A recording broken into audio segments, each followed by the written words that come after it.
शङ्कररूपिणं यमाश्रितो हि वक्रोऽपि चन्द्र सर्वत्र वन्दते। भवानि शङ्करो वन्दे श्रद्धा विश्वासरूपिणो याभ्यां विना न पश्यन्ति सिद्धः स्वान्तः स्थमीश्वरो। तुम त्रिभुवन गुरुवेद बखाना आन जीव पावर का जाना। विश्वनाथ ममनाथ मुरारी त्रिभुवन महिमा विदित तुम्हारी।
प्रवेश करते हैं एक कालातीत कथा में, जिसकी काल गणना असंभव है।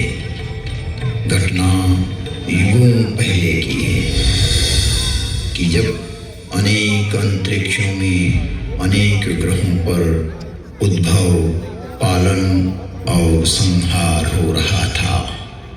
अर्थात कई सारी सृष्टियों का प्रादुर्भाव और विलय हो रहा था। कई वहाँ की सभ्यताएं विकसित हो रही थी तो कोई नष्ट हो रही थी, और वर्तमान में भी यही क्रम अनंत कालों से चल रहा है और अनंत कल्प कल्पांतरों तक चलता ही रहेगा। यह अंतहीन क्रम है, परंतु यह घटना इस पृथ्वी नामक ग्रह की है कि जब यहाँ सब कुछ निशब्द था, समस्त पृथ्वी जल आप्लावित थी, तभी भगवान विष्णु ने वराह रूप धारण कर पृथ्वी के कुछ भाग को जल से बाहर निकाला, जिससे कालांतर में इस पृथ्वी पर जीव पनपने लगा। और एक बड़ी काल गणना के बाद यहाँ मानव पैदा हुआ, किंतु उसे किसी प्रकार का बोध नहीं था, किसी भी प्रकार की अभिव्यक्ति की समझ नहीं थी। ना तो उस समय शब्द था, ना कोई वर्णाक्षर। चराचर जीव जगत अपने अपने समूह में एक मूक दृष्टि से एक दूसरे को निहारते थे, लेकिन कुछ भी अभिव्यक्ति नहीं कर सकते थे। चारों तरफ इस पृथ्वी पर सन्नाटा ही सन्नाटा था। प्राकृतिक स्वरों, ध्वनियों के अतिरिक्त यह पृथ्वी निशब्द थी। ऐसे कई युग बीत गए कि अचानक ब्रह्मा को विचार आया कि पृथ्वी का निर्माण हो चुका है। विष्णु ने अपनी व्यवस्था भी व्यापित कर दी है, लेकिन शब्द की उत्पत्ति कौन करेगा? बिना वाणी अभिव्यक्ति कैसे हो पाएगी? जब ब्रह्मा और विष्णु को प्रेरणा हुई कि देवों के देव महादेव ही इस सृष्टि में शब्द की स्थापना कर सकते हैं, शब्द ब्रह्म का दान दे सकते हैं,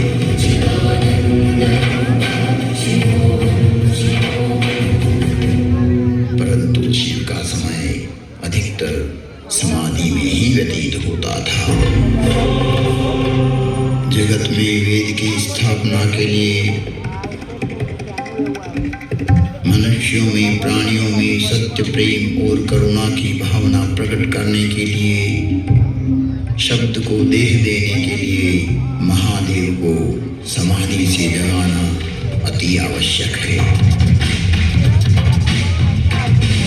जब ब्रह्मा, विष्णु और सारे देवताओं ने महर्षि पाणिनि को प्रेरणा की कि वो महादेव को प्रसन्न कर जगत में शब्द प्रकट करने की प्रार्थना करें,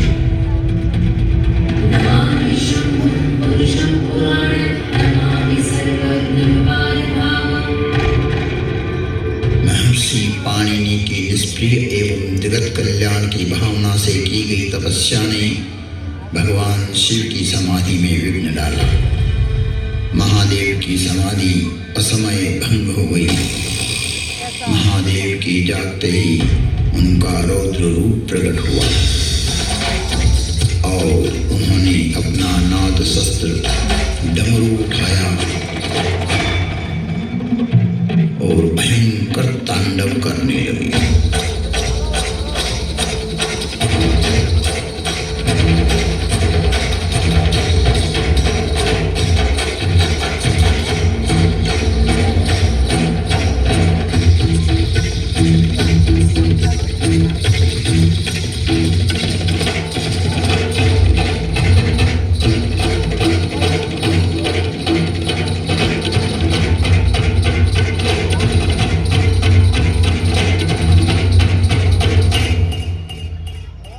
इतना भयंकर तांडव किया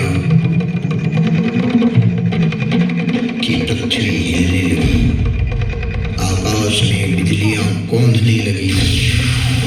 पृथ्वी को हिलते देख ब्रह्मा ने सोचा कहीं प्रलय की वेला तो नहीं आ गई। चारों तरफ समुद्र में उफान आ रहा था,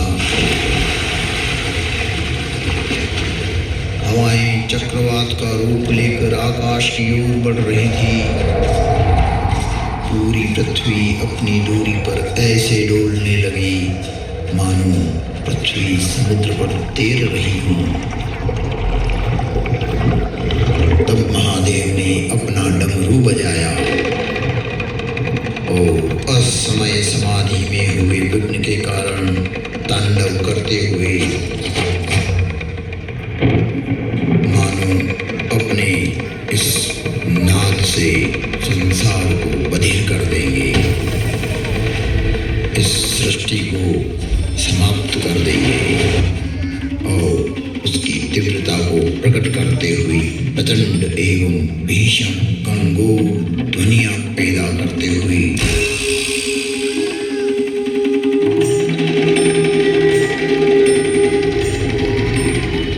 उग्र एवं महिमामय भयंकर डमरू नाद किया, जिससे प्राणी मात्र की श्रवण इंद्रियां लुप्त हो गई। नाद इतना भयावह था कि प्राणी मात्र के कर्ण भेद हो गए। कुछ काल के लिए यह स्थिति बन गई। महादेव तांडव करते हुए अपने उग्र नाद वाद्य से कुछ ऐसी शाब्दिक रचना की जो आज इस भूमंडल पर शब्द और श्रवण का कारण है, जिसे महर्षि पाणिनि ने अवरुद्ध हुई अपनी श्रवण इंद्रियां पुनः जागृत होने पर शब्दों में पिरोया। जगत कल्याण के लिए महादेव की प्रेरणा से नाद वाद्य से निकली हुई ध्वनियां जो आज इस संसार में व्याप्त है। इस भूमंडल पर कोई भी व्यक्ति किसी भी भाषा में अपनी अभिव्यक्ति करता हो, उसका उद्गम स्रोत महादेव का डमरू ही है। और वो डमरू इस प्रकार बोला, ऐं ऋ ऐं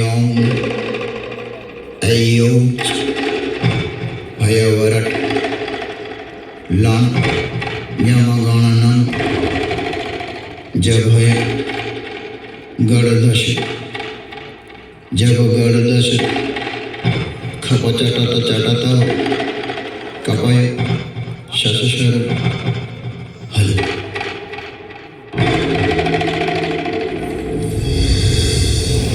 ऐं ऋ ऐं ऐऔच भयवरट लं यमगणनं जभय गणदश जब गणदश खपचटत चटत कपय शशशर हल।